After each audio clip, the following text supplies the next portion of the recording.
Et nous sommes de retour au plateau pour la suite de cette émission. Nous abordons notre deuxième sujet. Nous parlons à présent de la République démocratique du Congo.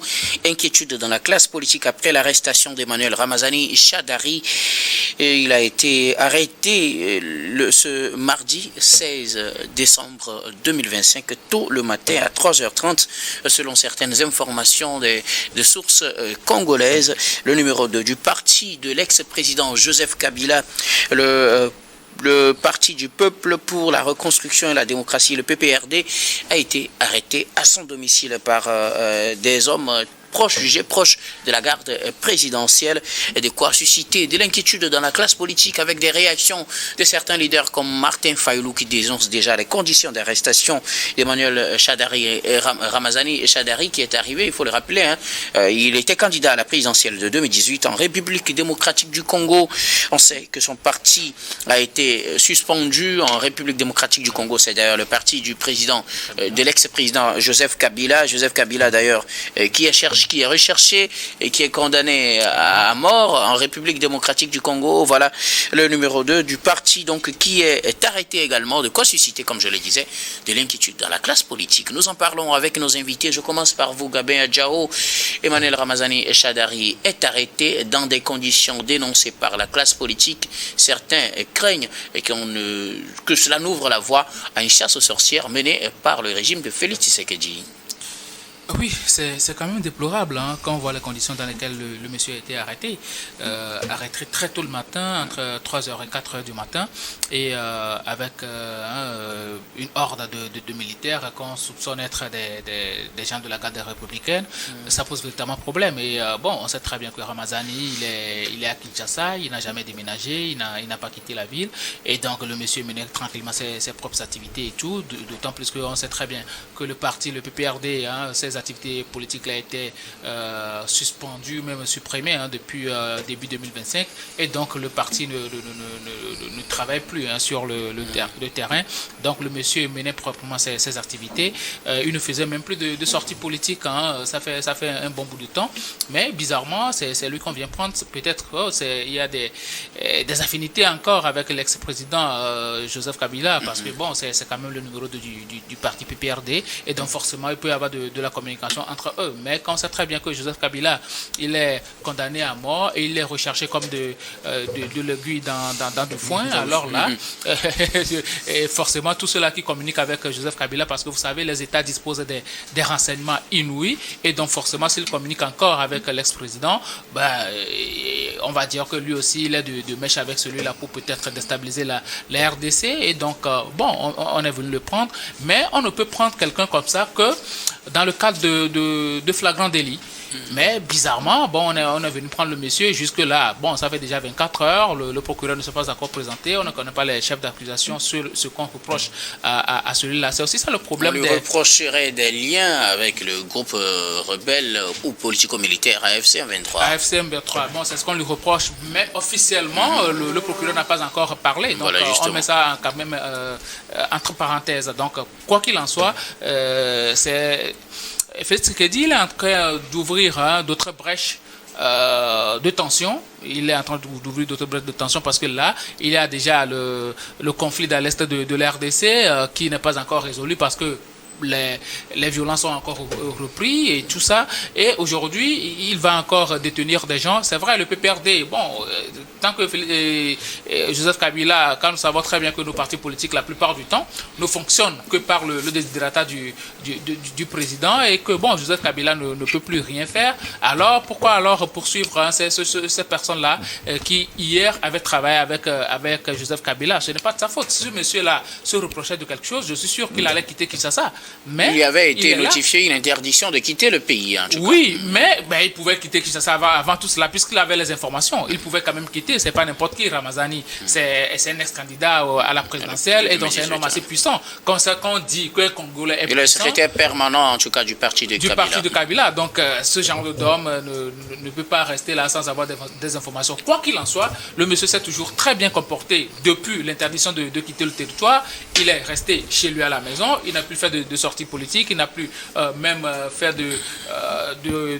d'interviews et tout ça, il n'a plus accordé d'interviews aux médias et tout ça. Bon, aujourd'hui, Félix Tshisekedi, je pense qu'il est en train de laisser la proie pour l'ombre, parce qu'il a un problème assez compliqué à régler et il doit beaucoup plus s'adonner à cela. Mais là, lui-même, il est en train de se compliquer le mandat, parce que quand on te porte à la tête de l'État, on te porte parce que tu as un projet de société pour l'État. Mais là, tu attaques les leaders de partis politiques. Hier, c'est toi qui veux réviser la Constitution. Aujourd'hui, c'est toi qui mets les gens au nouf. C'est toi qui condamnes les gens à mort. Même si c'est la justice, on va dire que c'est lui. Parce que en Afrique, on sait comment fonctionnent nos justices. Et dans le cas... Mais vous ne dites pas la même chose pour certains pays. Oui, si certains pays sont d'ordre un peu démocratique, je ne peux pas le dire. Dans le contexte actuel de la RDC, qu'on sait très bien que, comment les choses fonctionnent. C'est qui dit qu'il est derrière. On sait comment les choses fonctionnent là-bas. Quand Kabila était là, on sait comment les choses avaient fonctionné en faveur de Kabila. Maintenant que Tshisekedi aussi est là, bon, il se la coûte très douce. Donc, c'est un problème aujourd'hui, alors que la RDC souffre.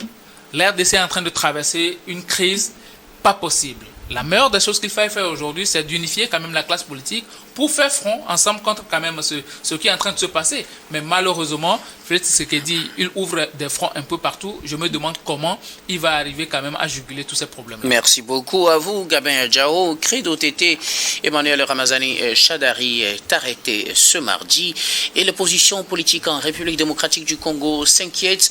Martin Fayoulou déjà dénonce les conditions de son arrestation et de sa détention. On suppose que cela ouvrirait peut-être la voie à une chasse aux sorcières en République démocratique du Congo, quand on sait que 3 mois plus tôt, le président du parti de Shadari, je veux parler de l'ex-président Joseph Kabila, a été condamné à la peine de mort, toujours en République démocratique du Congo, parce qu'il est soupçonné de liens avec le M23 et selon les couloirs, Emmanuel Shadari aussi est soupçonné de liens avec le même groupe AFC M23. Non, je dirais, si nous considérons le fait qu'il soit le numéro 2 du parti PPRD et que son interpellation arrive 3 mois après la condamnation à mort de Joseph Kabila et que il y a quelques semaines aussi, il y a eu la rencontre de Nairobi où la dictature ou bien la gouvernance de M. Tshisekedi a été qualifiée de dictature et également la perquisition. Il y a une coïncidence qu'on doit analyser aussi, c'est qu'au moment ou bien à quelques heures de l'arrestation d'Emmanuel Ramazani Shadari, donc il y a eu une perquisition nocturne également au siège du Front commun pour le Congo. Donc le parti PPRD fait partie de ce front. Donc il y a des interrogations qu'on doit se poser. Mais je me demande, est-ce que c'est une bonne publicité? Est-ce que ce sont de bonnes actions que le président Tshisekedi est en train de poser, du moment où le monsieur, étant sur le territoire, ne constituerait pas une si grande menace pour la sécurité de son pays? Donc il aurait mieux fait de le convoquer et puis de l'écouter lorsqu'il y aurait, je suppose qu'ils ont des indices qui ont motivé son arrestation. Mais à vue d'œil, on a comme l'impression que c'est une chasse aux sorcières et il y a également cette envie de créer la peur au niveau de la classe politique de l'opposition pour faire taire les voix qui seraient dissonantes encore. Alors, Robert Kostigan, à côté Emmanuel Ramazani Shadari est arrêté ce mardi en République démocratique du Congo et déjà l'on s'inquiète et cela fait 3 mois que l'ex-président Joseph Kabila, dont il est le secrétaire permanent du parti politique, est aussi condamné à la peine de mort. On s'inquiète en tout cas pour le sort de Shadari et aussi pour toute l'opposition politique en République démocratique du Congo. Oui, on dirait qu'en RDC, il est interdit de porter des critiques sur l'action gouvernementale parce qu'ici, il faut le dire qu'à la veille de son arrestation, Ramazani a accusé le pouvoir de Félix Tshisekedi de détourner l'attention. Voilà, de véritables urgences nationales, notamment la sécurité, la guerre et la crise politique. Maintenant, je ne sais pas quelle mouche a piqué Tshisekedi, il veut enfermer tout le monde. On dirait qu'il veut enfermer tout le monde en RDC. Et cela n'est pas bien. Aller à 3 heures du matin, voilà, mettre le grappin sur une personne, même si on lui reproche quelque chose, je pense quand même que on peut l'inviter, on peut lui adresser une convocation pour que voilà, le jour J puisse se présenter. Maintenant, s'il n'obtempère pas, ou s'il fuit, ou s'il ne va pas, on peut alors prendre peut-être des mesures peut-être encore un peu plus fortes. Mais sans convocation, sans invitation, aller nuitamment à 3 heures du matin, arrêter avec beaucoup de violence une personnalité qui a même pris les cachets avant de continuer avec les soldats, ça voudrait dire que déjà Ramazani ne se portait pas bien. Sinon, il ne devrait pas normalement prendre ses médicaments avant de continuer. Donc ça voudrait dire que Tshisekedi n'est pas un patriote. Pourquoi je l'ai dit? Si on est patriote, comme Feu Mobutu Sese Seko, on doit penser d'abord à la RDC elle-même. Personne ne pense à RDC. Tout le monde pense de ce qu'il peut avoir, ce qu'il peut tirer des sous-sols du RDC et faire ses affaires. Point, c'est tout. Sinon, quel est l'intérêt? Pourquoi on va voir M. Trump? Pour que M. Trump vienne sécuriser alors la RDC et pour qui? C'est pour les Congolais ou c'est pour le clan Tshisekedi? Donc c'est pourquoi entre-temps, j'ai dit ici il y a une semaine qu'on ne peut pas faire la paix en RDC sans Joseph Kabila. Parce que Joseph Kabila, il est d'abord militaire de formation, il connaît beaucoup de cadres dans l'armée congolaise, on ne peut pas faire la paix sans lui. Que ce soit du côté de AF M23 et de la force régulière, Kabila, son mot à dire. Il a ses intimités. Donc, faire la paix sans Kabila, c'est comme on veut faire les omelettes sans casser des œufs. Donc moi, j'ai dit, il faudrait que l'administration Trump prenne en considération le cas Kabila. Il faudrait que le Togo aussi prenne en compte le cas Kabila. Et pour qu'on fasse asseoir les deux protagonistes, Tshisekedi et Kabila, pour qu'on règle alors ce qui les divise. Parce que ce qui les divise n'est pas plus fort que le Congo. C'est le Congo. Tout le monde doit penser au bien-être du Congo et des Congolais. On ne peut pas penser qu'on arrive au Congo et qu'on ne trouve pas alors les voies. Il n'y a même pas d'infrastructure routière. Alors ça, c'est dans quel pays? Le pays qui regorge plus de minerais que tout le monde. À côté, ça mais c'est vrai. De certaines localités. Non, pas certaines localités. Allez-y voir. Alors moi, je pense quand même que... Oui, le Congo n'a pas d'infrastructure routière, il faut le dire. Pour que les gouvernants sachent que le Congo vaut plus mieux qu'eux. Alors, s'ils sont appelés à diriger le Congo, ils sont appelés à alors lutter pour le développement. Le réel développement du Congo pour que les Congolais puissent être contents de leurs dirigeants. Mais il ne faudrait pas que les dirigeants alors privilégient leurs propres intérêts que le Congo et les Congolais. On ne peut pas prendre le lithium pour faire les batteries de nos portables et que là-bas au Congo, on manque d'infrastructures de télécommunications. Ça aussi, c'est grave, il faut le dire. Donc je pense quand même que les politiques congolais doivent s'asseoir et se dire qu'ils se sont satisfaits de trop. Il va falloir penser au Congo. Merci beaucoup, Arou. Robert Consigan, à côté Credo TT, est-ce qu'il y a de quoi déjà peut-être jeter ou bien du moins se supposer que ce sera une chasse aux sorcières? Parce que là, le Congo traverse une situation sécuritaire très fragile ou je dirais très tendue aussi.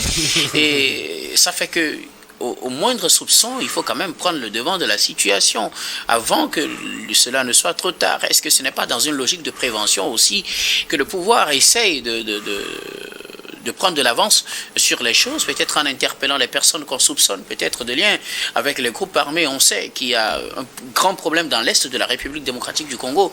Et quand on suppose que quelqu'un est proche de ces groupes-là, il faut quand même le marquer à la culotte, comme on le dit.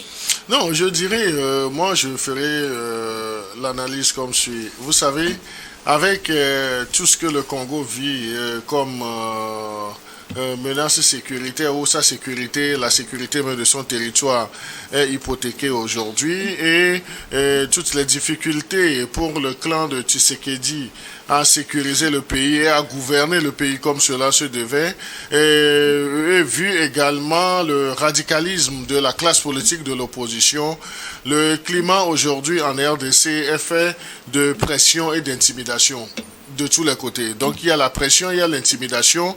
Et si nous considérons tous ces aspects, donc on est également à même de dire que la cohésion nationale au niveau de la RDC est mise à mal.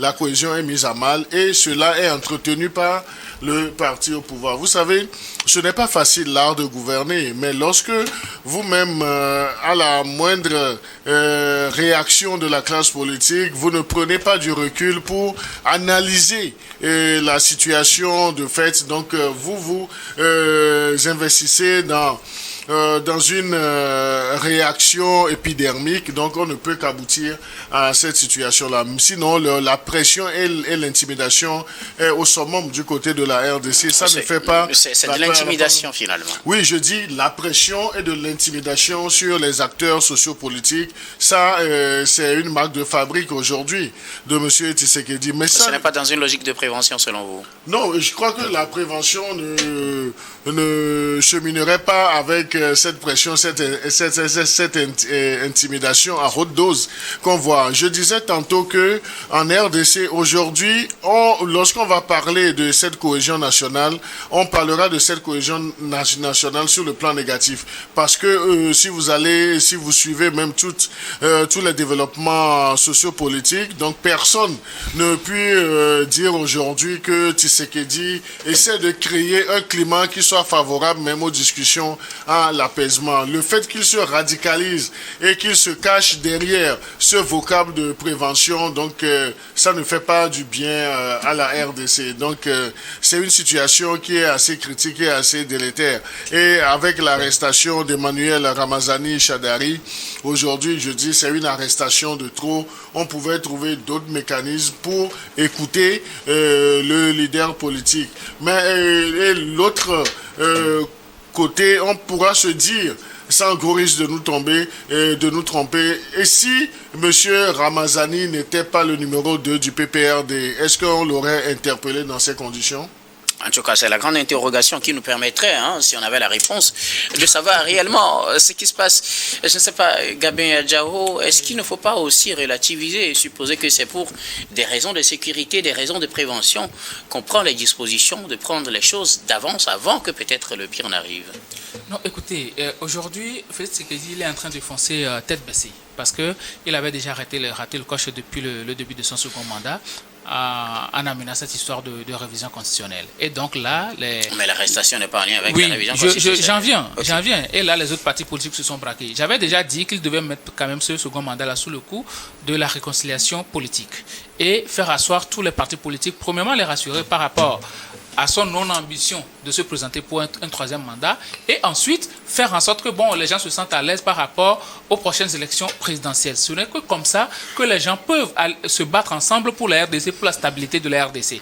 Maintenant qu'il a d'autres ambitions, et puis il condamne certains, il fait arrêter d'autres, et il chasse même d'autres. Certains sont dans l'est de la RDC, ne peuvent même plus venir à Kinshasa et tout ça, ça pose problème.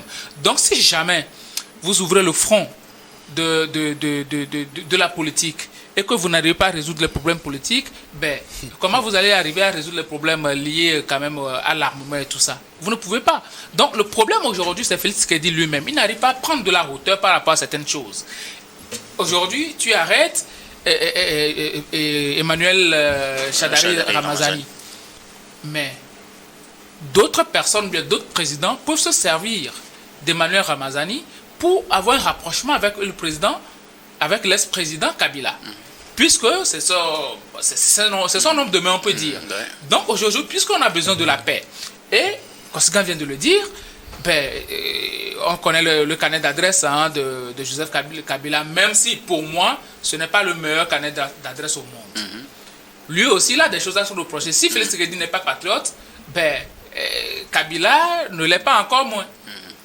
Il est pire que Félix Tshisekedi, parce que lui, il a encore pris des armes contre son propre pays qu'il avait déjà dirigé.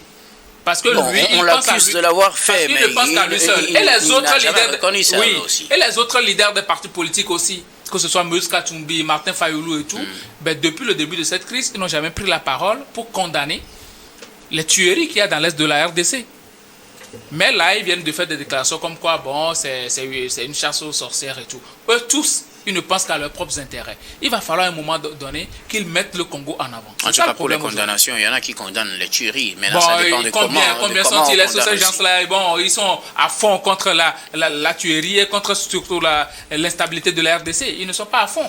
Donc, le problème aujourd'hui, c'est premièrement Félix Tshisekedi et ensuite les leaders politiques. Donc, à un moment donné, je pense qu'il va falloir résorber tous ces problèmes-là et essayer d'avancer pour la libération de la RDC parce que ce sont les populations qui souffrent dans cette histoire-là. Merci beaucoup. Robert Kosiga, à côté, quelque chose à ajouter? Oui, il va falloir qu'on donne des cours de patriotisme aux politiques congolais. Il le faut. Sinon, le Congo va mal à cause de ses dirigeants.